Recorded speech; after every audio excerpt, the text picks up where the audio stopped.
The Legend of Moulay Idriss. In the tumultuous tapestry of the 8th century Islamic world, amidst the upheaval following the fall of the Umayyad dynasty to the ascendancy of the Abbasids, a luminary emerged, a beacon of unity and guidance. This luminary was none other than Idriss ibn Abdallah, a scion of the revered lineage tracing back to the Prophet Muhammad, possessing an innate charisma and inspirational leadership.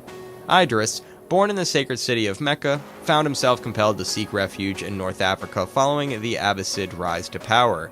Settling in the ancient city of Volbilis, nestled within the Moroccan landscape, he swiftly garnered the attention and reverence of the local Berber tribes through his teachings of Islam, fostering a unifying spirit among desperate clans.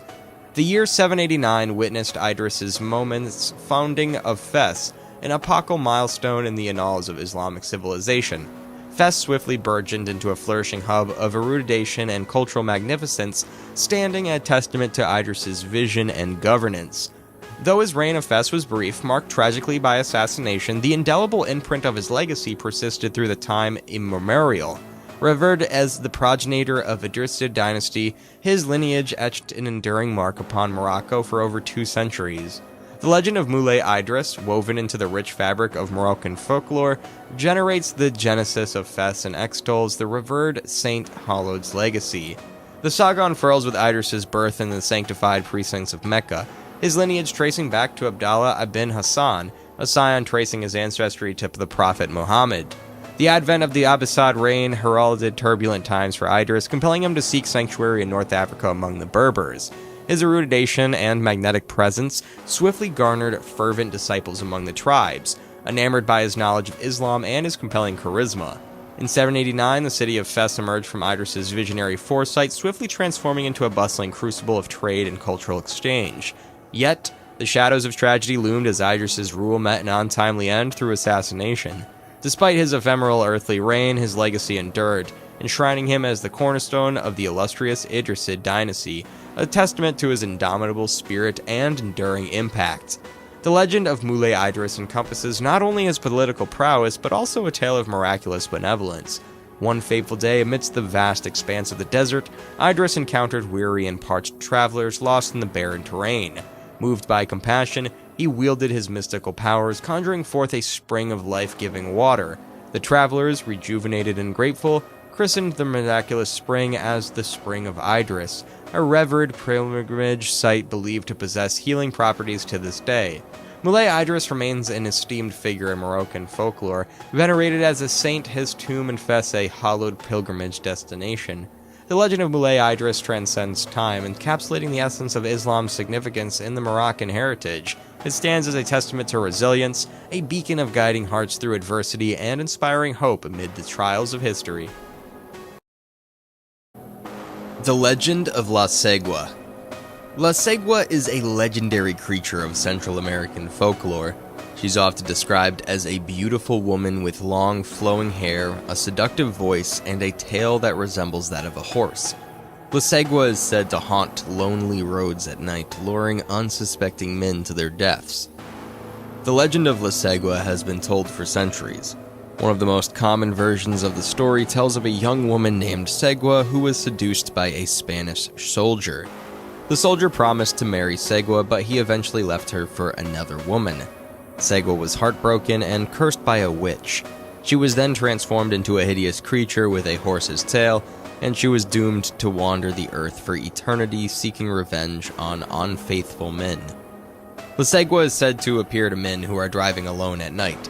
She will often ask for a ride, and she will use her beauty and charm to seduce the man. Once the man is inside her car, she will reveal her true form.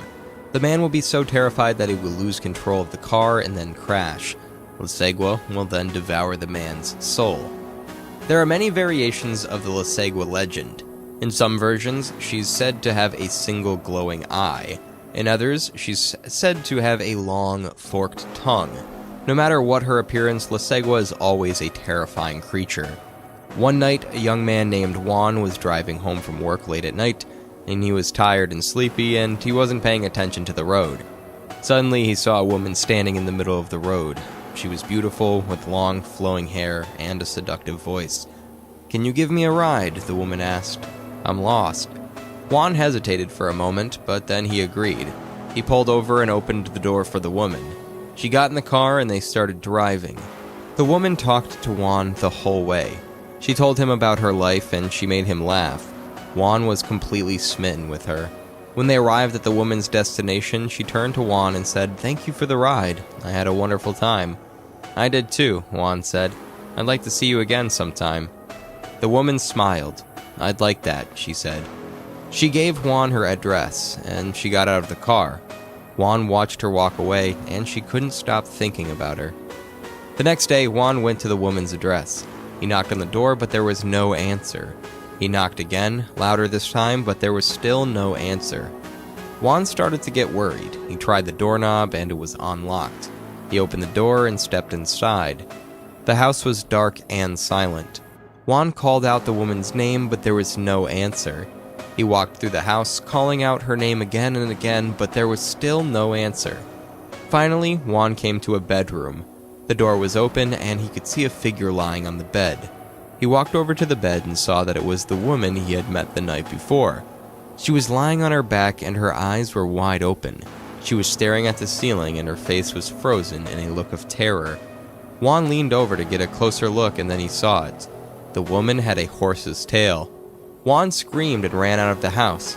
He didn't stop running until he was safe at home. Juan never saw the woman again, but he never forgot her. He told the story of La Cegua to his friends and family, and it soon spread throughout Costa Rica. The Legend of La Cegua is a cautionary tale. It warns men to be careful of beautiful women they meet late at night. La Cegua is a dangerous creature, and she will stop at nothing to get her revenge. The legend is also a reminder of the importance of fidelity. La Cegua was cursed for being unfaithful, and now she spends her eternity seeking revenge on other unfaithful men. The Legend of La Cegua is a powerful story that's been told for centuries, and it's a story that continues to frighten and fascinate people all over the world. The Legend of Queen Teuta. In the ancient and storied realm of Illyria, the graceful and resolute Queen Teuta once graced the throne. Renowned for her intellect, beauty, and unparalleled courage, she stood as a beacon of strength in a land where valor was revered. Teuta's consort, Argon, ruled Illyria with wisdom and fairness until his passing, leaving a kingdom and a legacy in the hands of his formidable wife. With her ascension to the throne, she became the first woman to lead Illyria, a testament to her capabilities and fortitude. The queen's reign bore witness to her unwavering dedication to safeguarding her realm against the perils that loomed on its borders. Strengthening the Illyrian army and navy, she forged alliances with neighboring kingdoms, fortifying her dominion against external threats. However, her sovereignty faced relentless challenges. The expanding Roman Empire posed a ceaseless menace to the tranquil shores of Illyria. In 229 BC, a formidable Roman fleet sought to claim dominion over the Illyrian coast. Displaying unmatched valor and strategic prowess, Teuta's navy emerged victorious, compelling the Romans to retreat in defeat. The Romans, nursing their wounded pride, swore retribution. In 228 BC, a larger Roman fleet descended upon Illyria's shores. Despite Teuta's valiant resistance, her navy faced overwhelming odds and ultimately succumbed to defeat. Forced to concede, she signed a peace treaty, a harsh agreement that subjected Illyria to Rome's tribute and granted the Romans dominance over the Adriatic Sea. Undeterred by adversity, Teuta, prideful and resolute, embarked on a quest to restore Illyria's independence. Tirelessly rebuilding her military might, she sought to reclaim lost ground and rebuild alliances. The pivotal year of 227 BC witnessed Teuta's bold offensive against the Greek city of Corcyra. Emerging triumphant, the city became an ally of Illyria, enraging the Romans. The response to Illyria's audacity, Rome declared war, dispatching a formidable army to quell the uprising. Despite Teuta's valorous efforts, her forces were vanquished, compelling her to flee. She met her end in exile, yet her unwavering spirit and legacy endured. Queen Teuta, hailed as a valiant and stalwart leader, remains an indelible symbol of Illyrian resilience and defiance against oppressors. Her unwavering pursuit of freedom and her determination to protect her people immortalize her as a beacon of Illyrian pride and independence.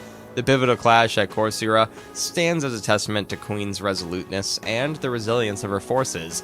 Initiated by her audacious assault on the Greek city, Corcyra witnessed a valiant but outnumbered defense.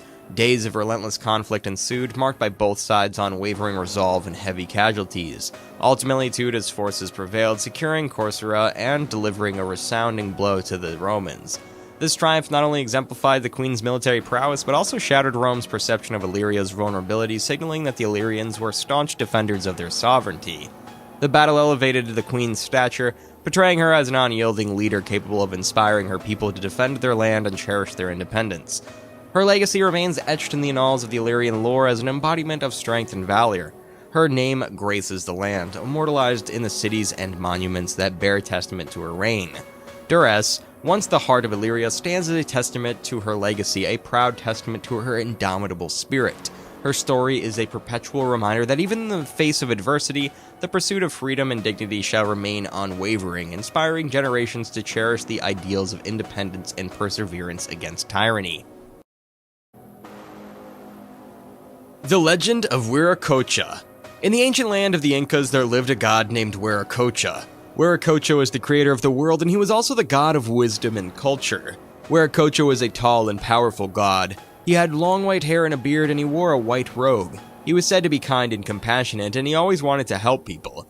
Wiracocha created the world in a single day. He created the sun, the moon, the stars, the mountains, the rivers, and the oceans. He also created the first humans, and he taught them how to live. Wiracocha taught the people how to build houses, how to grow crops, and how to make tools. He also taught them about the importance of peace and love. The people were grateful to Wiracocha for his help. They built temples and shrines in his honor, and they celebrated his many festivals. One day, Wiracocha decided to leave the world. He walked to the edge of the world, and he looked out at the vast ocean. "I will return one day," he said to the people, "but until then you must remember my teachings. Live in peace and love, and always help those in need." Wiracocha then disappeared into the ocean, and he was never seen again. The people of the Incas never forgot Wiracocha. They continued to worship him as their creator god, and they always remembered his teachings. Here's a more detailed version of the story. Wiracocha was born in a cave in the mountains, and he was raised by a group of wise men who taught him everything he needed to know about the world. When Wiracocha was old enough, he began to travel the world. He visited all the different peoples of the Inca Empire, and he taught them about his teachings. Wiracocha was a powerful speaker, and he was able to inspire people from all walks of life. He taught them about the importance of peace, love, and cooperation. He also taught them about the importance of working together to build a better world. Wiracocha's teachings had a profound impact on the people of the Inca Empire. They began to live in peace and harmony, and they worked together to create a more just and equitable society. Wiracocha's teachings are still relevant today. They remind us that we are all connected and that we all have a responsibility to each other. They also remind us that we can create a better world if we work together. The conversation between Wiracocha and the people. One day, Wiracocha was speaking to a group of people when he was asked a question.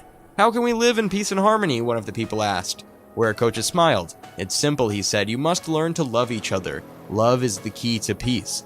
"But how can we love each other if we're different?" another person asked. Wiracocha looked at the people. "We are all different," he said, "but we are also all the same. We all have the same needs and desires. We all want to be happy and loved." "So how do we learn to love each other?" someone else asked. Wiracocha paused for a moment. "You must start by learning to love yourself," he said. "When you love yourself, you will be able to love others. You will see the good in them, and you will want to help them." The people were silent for a moment. They thought about Wiracocha's words. "I think I understand," one of the people said. "If we can learn to love ourselves, then we can learn to love others." The other people nodded in agreement. They knew that Wiracocha was right. Wiracocha smiled. "I'm glad you understand," he said. "Now go out into the world and spread my teachings. Teach others how to live in peace and love." The people cheered. They were excited to spread Wiracocha's teachings to the world. Wiracocha watched as the people went on their way, and he knew that they would make a difference in the world. The Legend of the White Lady of Otjikoto. In the vast and beautiful land of Nambia, there lies a lake called Otjikoto. Otjikoto is a sacred place for the Himba people who believe that it's home to a spirit known as the White Lady. The White Lady is said to be a ghost of a young woman who was murdered in the lake many years ago. She is said to appear to people who are lost, troubled, or in need of guidance. One day, a young Himba woman named Nandi was walking by the lake when she saw a woman sitting on a rock. The woman was wearing a long white dress and her hair was long and flowing. Nandi was startled, but she also felt drawn to the woman. She approached the woman and asked her who she was. "I am the White Lady," the woman said. "I am here to help you." Nandi told the White Lady about her problems. She was worried about her future and she didn't know what to do with her life. The White Lady listened patiently. When Nandi was finished, she spoke. "You are a kind and compassionate young woman," the White Lady said. "You have a bright future ahead of you. You just need to believe in yourself." Nandi was comforted by the White Lady's words. She felt a sense of peace and hope that she had never felt before. "Thank you," Nandi said. "I will never forget your words." The White Lady smiled. "You are welcome," she said. "Now, go and live your life to the fullest." Nandi turned and walked away, feeling renewed and inspired. She knew that she would never forget her encounter with the White Lady. The White Lady is said to have appeared to many people over the years. She's helped people find their way, solve problems, and live better lives. She's a reminder that even in the darkest of times, there is always hope. She is a symbol of guidance, wisdom, and compassion. Here's a more detailed version of the story. Nandi was a beautiful young woman with long black hair and sparkling brown eyes. She was kind and compassionate, and she always helped others in need. One day, Nandi was walking by the lake when she saw a woman sitting on a rock. The woman was wearing a long white dress and her hair was long and flowing. Nandi had never seen anyone like her before, so she was curious and she approached the woman. "Hello," Nandi said. "Who are you?" The woman turned to look at Nandi. Her eyes were kind and wise, and they seemed to see right through Nandi. "I am the White Lady," the woman said. "I'm here to help you." Nandi was startled. "The White Lady?" she asked. "I've heard stories about you." "Yes," the White Lady said. "I am real, and I'm here to help you." Nandi took a deep breath. "What do you mean?" she asked. "I know that you're worried about your future," the White Lady said. "You don't know what you want to do with your life." Nandi nodded. "That's right," she said. "I'm not sure what I want to do." "You are a kind and compassionate young woman," the White Lady said. "You have a bright future ahead of you. You just need to believe in yourself." Nandi felt a sense of peace wash over her.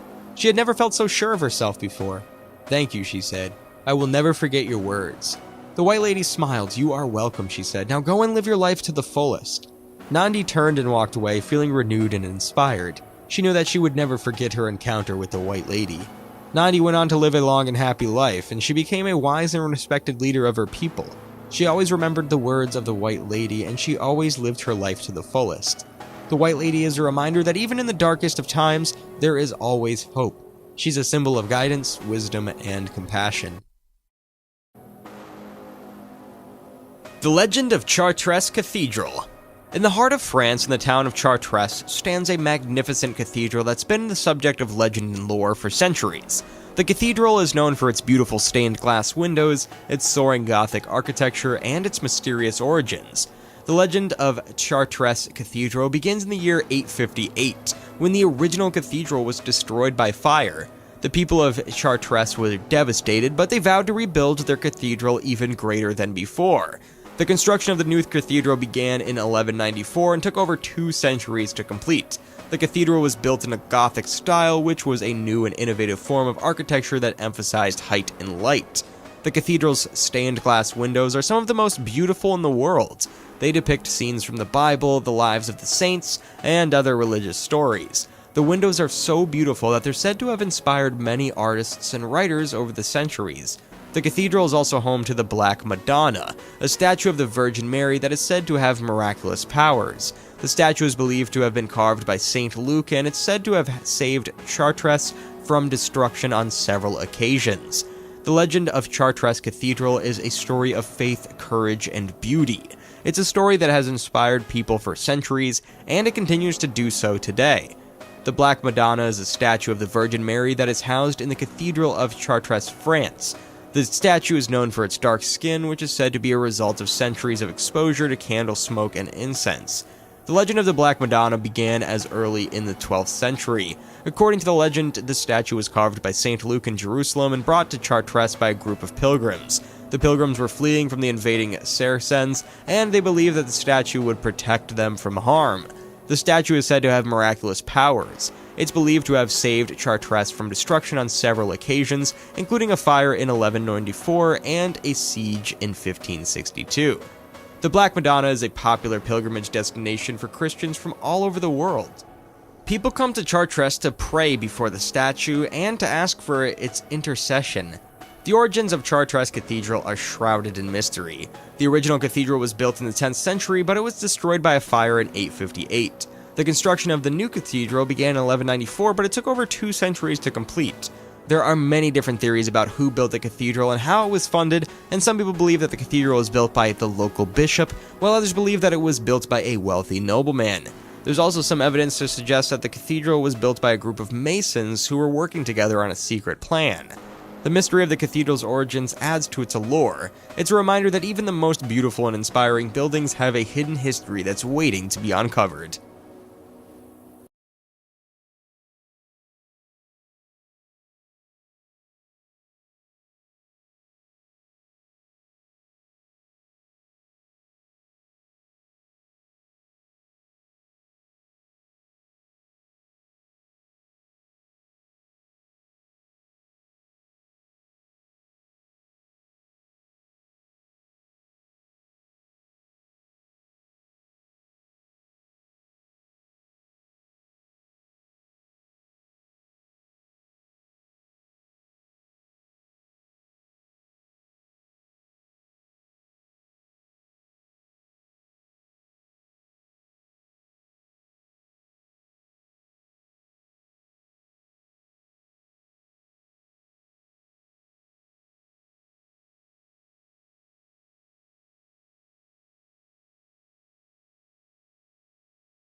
The Legend of Tuah.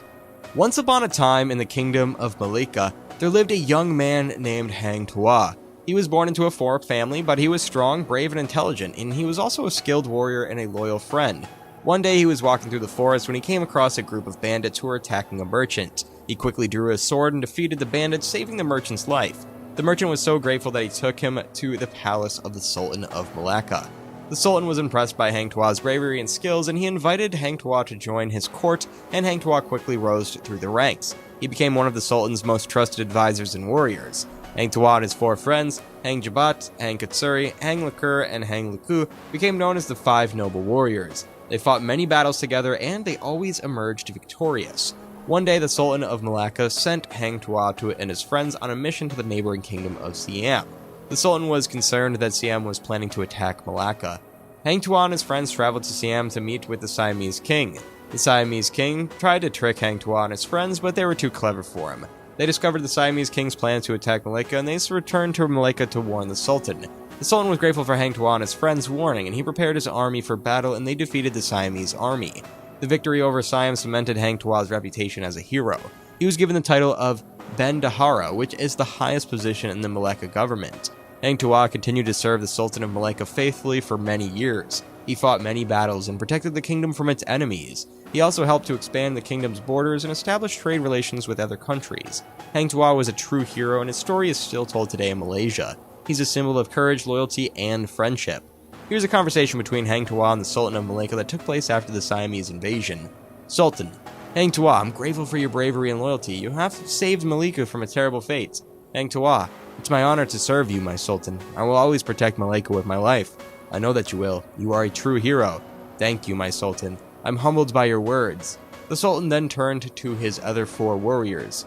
Hang Jabat, Hang Katsuri, Hang Lakir, and Hang Liku, I am also grateful for your service. You've all been loyal and brave warriors. The 4 warriors bowed their heads in acknowledgement.